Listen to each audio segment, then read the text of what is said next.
Hi everybody, I'm David Palermo and this is episode 3 of my new real estate show called Ask David P, where you get to ask the real estate questions and I get to answer them. And in this episode, we talk about buying a holiday home as an investment and whether you should spend money renovating your home to make more money when it comes time to sell.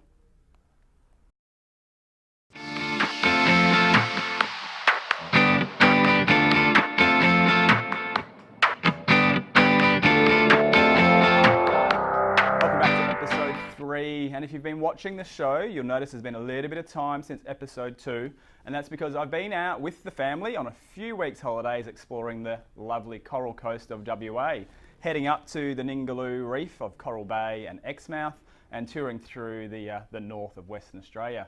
And when you're a real estate agent, the topic of conversation when you're on holidays always seems to turn to whether you should buy a holiday home for investment. And it gets a bit of a tricky one because whenever you do any investing in property, you always have to look at one of two things. What is the lifestyle benefits you're going to get and what are the investment benefits you're going to get? Because on one hand, the lifestyle factors are going to be that you can actually use that house whenever you want and it's yours. You can have really good holidays along the coastline or perhaps in the hills, wherever you choose to have that property. But on the other side, there becomes those investment factors. How often are you going to try and rent it out? Do you need to rent it out to cover the costs of land tax and council rates and all these other things that you might need to do?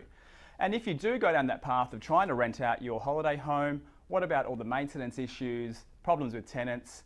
And as we know, there's always this off-peak and on-peak type of rental.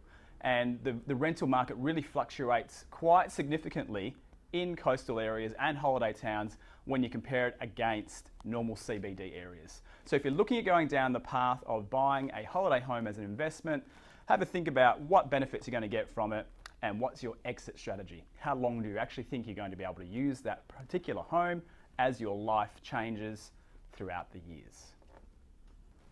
And question number 2 comes in with the hashtag AskDavidP, and this one's come through Facebook. So thank you for sending through your questions on Facebook.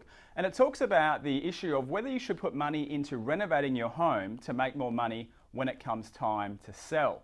And it's a question I get asked all the time in my business of real estate, and I help people guide them through the process of selling their home. And it's not quite a simple answer of spending $10,000 is going to get you an extra 10 or 15 when you come to sell your house. The answer is not as simple as that. You need to know the fundamentals. You need to actually figure out what your house is worth now in its unrenovated state, and then also work out how much that renovation is going to cost you. Once you put both of those figures together, you can make an educated guess on where your house now sits in the market. Go and compare other properties that are for sale in the area right now, in your suburb, that have those extra benefits of having a renovated kitchen, and see what they are currently selling for. Because chances are, if you work out what your house is worth unrenovated, and then you add the cost of renovation as well as the time, you may or may not be actually making any money. So the answer is not always simple. You might not renovate the house and actually make any money out of it. Chances are though, you will be able to sell that home a lot more quickly and in a better period of time because it's well presented. A new kitchen or a new bathroom presents the house a lot better. So do your figures, figure out whether it's actually going to be worth it by comparing costs and comparing it against other properties in the market right now. Well, that's all we have time for on episode number 3 of the Ask David P show.